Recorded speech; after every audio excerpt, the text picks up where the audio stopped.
بسم اللہ الرحمن الرحیم۔ محی السنہ حضرت مولانا شاہ ابرار الحق ہردوئی رحمۃ اللہ علیہ نے ارشاد فرمایا کہ باطن کی اصلاح اور دل کی اصلاح بہت ضروری ہے۔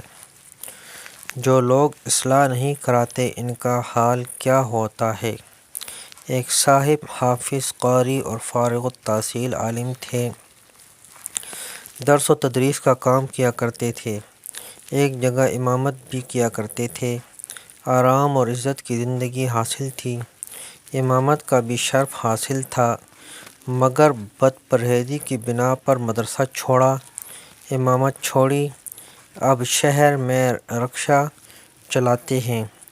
کتنی رسوائی و ذلت کا معاملہ ہوا۔ اب سوال یہ ہے کہ عالم و حافظ ہونے کے باوجود پھر ایسا کیوں ہوا؟ بس وہی اندر کی خرابی ہے، اس کی اصلاح نہیں کرائی، یہ اس کا نتیجہ ہے۔ اللہ تعالی ہم سب کو محفوظ فرمائے، آمین آمین آمین آمین۔